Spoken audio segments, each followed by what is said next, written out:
Welcome to the Codecast Podcast. Real-world insights for your daily medical coding and billing processes. And now, here's your host, Terry Fletcher. Hello, everyone, and welcome to the Codecast Podcast. Today, my name is Terry Fletcher. So today I wanted to actually talk about something called eVisits or digital visits. And those visits are something that you'll find in the 99421 to 99423 area of being able to bill. And these fall under the 1135 waivers when we had the expansion of telehealth for the pandemic. Now they're in the CPT book as far as being a payable service, but remember, just because it's in CPT doesn't mean everybody pays for it. Also, these have been open for payment. I mentioned the waivers through Medicare only during the pandemic while there was a public health emergency. And I don't think a lot of people knew that. These are very similar to opening up the payment for phone calls, the 99441 to 99443. So remember, those codes and these codes may go away once the pandemic ends. I know the phone call codes are definitely going away because they gave us a G-code alternative for one audio-only visit.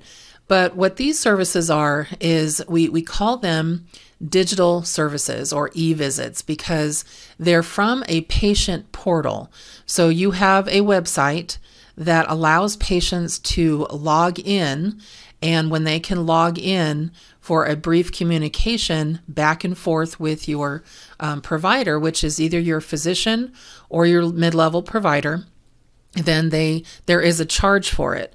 Now the charges are pretty low, and they're also time-based, and they also have what we call a global surround date to them. So they have a 7-day previous and a medical visit, which doesn't lead to either the soonest available appointment or the next 24 hours. Very similar to virtual check-ins, but more in a digital sense. And so for the 99421, the RVU is 0.25, and that's for 5 to 10 minutes, and that's worth about $8.65.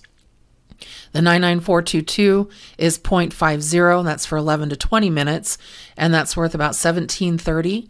And then the 99423, which is 0.80 RVU, and that's for 21 to 30 minutes. And anything above 30 minutes, you're out of luck. So basically that's 21 minutes or more, and that's worth about $27.68.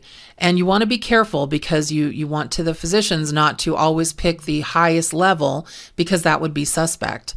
But what this really is first of all, the patient must consent to have this done. They also must initiate the care. So it's available in all types of locations. The patient's in their home, and let's say that they were in the office, about a month ago, and they had labs done, they had maybe a biopsy done, and they logged into their account on your EMR system, and they're able to pull up a path report and the lab report showing what was the results of those services. And they didn't come back in for a follow-up visit to discuss that. It was actually done at that previous visit, a month ago or so. And so the patient reads it and everything, that's not billable. But let's say the patient's looking at that and thinking, well, I don't really understand what this means. And does this mean I need to stop the medication? Does this mean that I have a problem with interactions? Does this mean I need to come back in? Maybe the biopsy was vague and didn't say either way if it was cancerous or non-cancerous. Or maybe the terminology that was used in the path report was not clear to the patient. So the patient basically sends a communication over. Typically it's through email, okay? And so they call it online digital evaluation, and it has to have evaluation and management concepts out of it. So basically there's going to be a back and forth with the patient and the provider. And again, the patient did not come in within 7 days, and the patient generated this inquiry. So it can't just be the physician saying, oh, here's your test results, or I've refilled your medication. And this is not what those are for as well. This is not to just refill meds or anything like that. So they're concerned, or they have a question and they need guidance from one of your providers or practitioners who can, and this is big, this was actually on the FAQ sheet for Medicare, practitioners who may bill independently to Medicare for evaluation and management services. So if it's not a physician, a nurse practitioner, or a PA, or a clinician who cannot bill independently, then you would not use the 99421 or 423. And this is not for nurses, it's not for medical assistants or anything like that. And so basically, let's say the physician and the patient had this back and forth and everything was met. It has to be an established patient as well. That was not waived for the pandemic. So for virtual check-in, it was, you can have a new patient on that. But again, that's going away after the PHE ends. So what this is, they have a back and forth on these test results, and the physician gets back to the patient. Again, it's cumulative within these 7 days.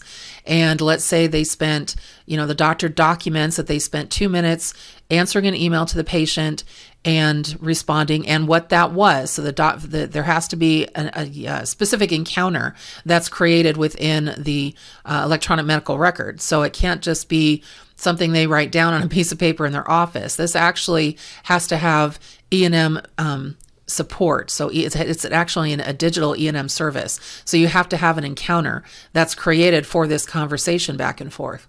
So that was 2 minutes documented. And then it's left open for 7 days. So the patient says, okay, thank you for this information. You can't charge for just a thank you back and forth. You're not charged for them to read that. But say patient says, oh, and by the way, I've noticed that since you started me on this new medication from my last visit, and also with these lab findings, I'm finding at home that my blood pressure has gone up and I'm really concerned. Do I need to maybe modify that, or will you be just addressing it in my next visit, which isn't for 3 months? So let's say the physician said, I think you're fine. Keep monitoring it at home. And if there's any problem, give us a call if it lasts more than, let's say, a week or two, where you're finding that every other day the reads are high. And they'll give them a threshold. Okay, and then the doctor puts in there that was another 4 minutes, let's say, of an email back and forth. So now you've got 6 minutes total. The 7 days has passed, patient's not coming in for another visit, and the doctor can, and it was a physician back and forth, the doctor can report 99421. Couple things. Patients will have a copay and they are subject to a deductible, so that is not a free out-of-pocket service. Next thing, let's say that the physician said, I am concerned about the elevated blood pressure. Let's go ahead and get you in for next available. Please call the office and schedule an appointment to come in the soonest available appointment so we can check that out. Then this negates the e-digital visit, because the services say if the patient's coming back in, then you can't have these services. So this is kind of an interim conversation that we've never been able to get paid before. And the doctors really need, to have something like this. So I actually really hope once the pandemic is over, the PHE, I should say, I have to be careful with that. Once the PHE is called and is over, that they will have some kind of payment for this. It doesn't look like it's going to be, because it's not typical to an E&M. That's why they're not doing the audio only as well, because that's not part of the Social Security Act. And also check to make sure that you have private payers that are going to pay for it. My insurance, that is great insurance, I have a PPO Silver plan, they don't cover these. Do they cover telehealth? They do, but they don't cover these. And so it would be complete patient out of pocket. That's the other thing. Let's say that you have, you want to start charging for these, and you have some patients that aren't covered and some are. If you're going to start charging for these straight across the board, then you're going to have to also let patients know, especially with now the No Surprise Act, that they may be subject to out of pocket if it's not covered by their commercial plan, and you would have to give them an estimate of how much that would cost them. They would have to agree to it before you could bill for it. Otherwise, you're going to be out of luck. And that's not fair. You can't charge one population of patient and not charge the other one. The reason I'm bringing this up now is because I do think there's value for these codes. But there was something that was posted in the news in Becker's hospital, and then also in the local newspaper in Cleveland, Ohio, that Cleveland Clinic is going to start charging $50 for their patients for any kind of digital online comments that the physicians made. And I'm like, what? So they're just randomly going to start charging that. And I'm just like, no. And so I reposted it with the rules here of what you can and can't charge for.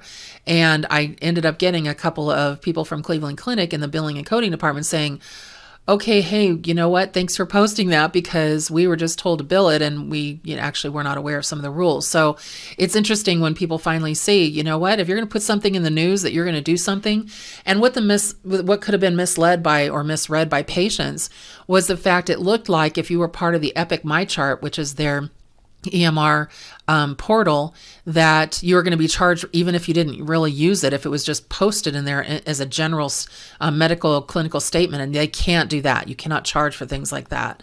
So that was definitely an issue. Now, there are other codes, and these are G codes from Medicare that are crosswalks to the 99421 to 423.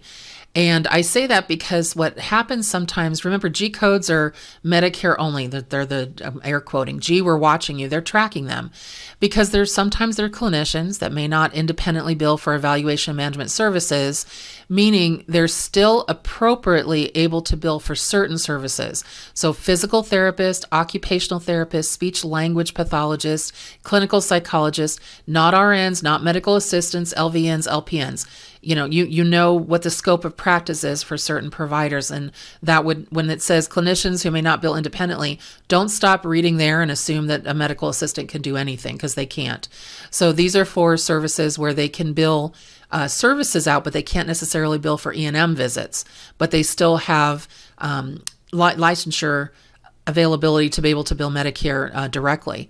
So the crosswalk for that would be G2061, G2062, and G2063 based on time, 5 to 10, 11 to 20, and 21 or more minutes. Now, the pricing for this, I gave you the RVUs. You're looking at $8, $17, and $27. So the 5 to 10 minutes, it's not much, but if your physician is doing this and they're allowing patients to see their records within their portal without having to request a copy of their records, and whether it's limited basis or not, and then there is a conversation back and forth, and again, the patient was not seen within the last 7 days, they're not coming in at the next available appointment or scheduled within the next 7 days, then you may have something to bill here for that conversation. So one of the takeaways from this is that, first of all, these services can only be reported when the billing practice has an established relationship with the patient. This is not limited to only rural settings, so there's no geographic or location restriction during the PHE. Patients communicate with their doctors without going to the doctor's office, and again, using the patient online portals. That's why it's only available to established patient, because a new patient would not be signed up for a portal yet until they've had an initial visit. They need to be initiated by the patient. Okay, so now practitioners can educate the beneficiary, the patient, that this is available in a service that they can log into prior to the patient initiation. They can even encourage it if they have questions of anything. But they need to make sure that patients understand that regardless if it's the G codes or if it's the CPT codes that are being used here, Medicare coinsurance and deductible would generally apply to these services.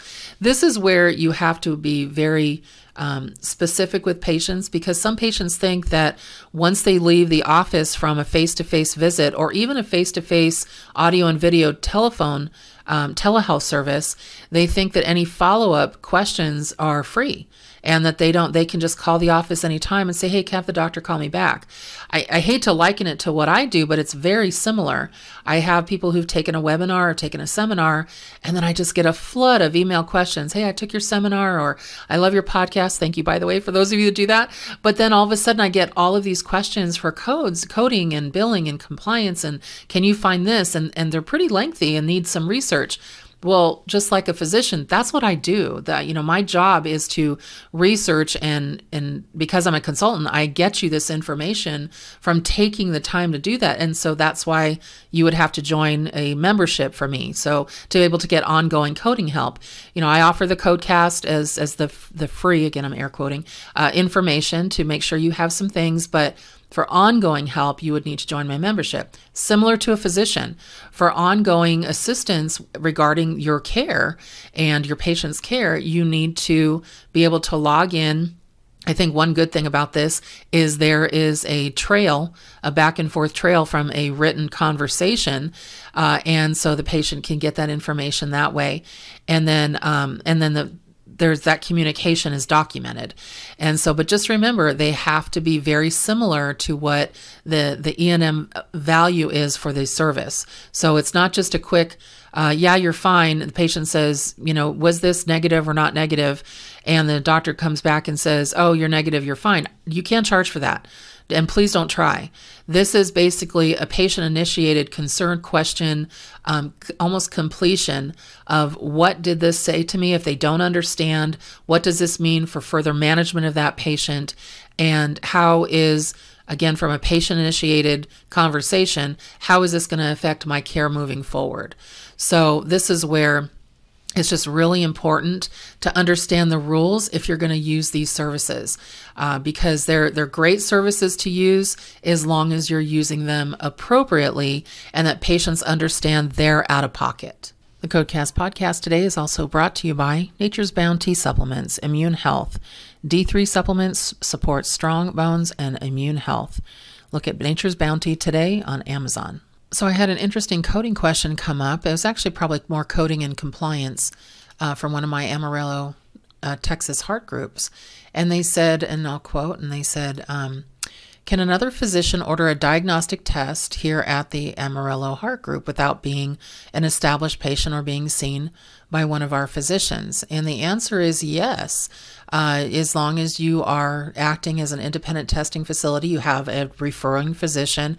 Just make sure that because it's not an established patient to your practice or it's not your new patient, you can't have any kind of E&M service without another referral after the fact. So if you have the referral for a new patient visit plus a diagnostic, then obviously you can do both. But if they're just coming in for testing, can you do that? Yeah, you can, as long as you have an order from an outside physician, an appropriate reason for the stress test. You have somebody who's on staff to interpret it, a physician, and then you're sending that back and sending the patient back with them, and the patient understands they're out of pocket. So just as long as the patient knows all the players that are there and you're appropriately submitting it, then yeah, you're fine. So that was a good question, because I see that happen a lot where we're not really an independent testing facility, we're a physician's office. Well, physicians, sometimes not every practice has an echo, or not every practice has the capability to do a stress test. They don't want to send the patient to an outpatient center or to a hospital or anything. So they want to send them to maybe another practice down the street who has it and who has specialty physicians on site that also read and make sure that they interpret those services. So you just have to act like this is an image that, you're going to also do a formal interpretation, and it's going to follow the test. Okay, so we appreciate that question. And just a personal tidbit or a personal note to everyone, have a very happy Thanksgiving. Share with me some of your recipes that you have. My signature recipe is my deviled eggs, and I have a secret ingredient. So that wants that recipe, feel free to direct message me. But as long as you're not having Brussels sprouts, no, they're not good no matter what you do to them. I don't care if you put bacon on them. I don't care what you do to them. They're not good, people. But everybody's like, oh no, you haven't had mine. Yes, I don't care. Brussels sprouts, no, they're not good. But everything else is great. So hopefully you've got some traditions, you've got some family in town, or you're going to family, and you're just going to have a really good week. I know it's been, for some people, a couple of years since they've been able to celebrate with family due to the pandemic. And it seems like this year is a little bit better, even though prices are high, inflation is tough to get a lot of groceries and things. I just really hope that everyone at least gets to spend some time with family and can do what you can do during this tough time, but also because things are opened up. So everyone, have a great Thanksgiving week, and thank you for listening to the Codecast podcast, and we'll talk to you next time. For more information on medical coding, billing, auditing, and compliance, including how to hire Terry, follow Terry on Twitter @TerryCoder1, or visit her website at www.terryfletcher.net. Podcast producer Joe Kuzma. Music producer Dassassin Music.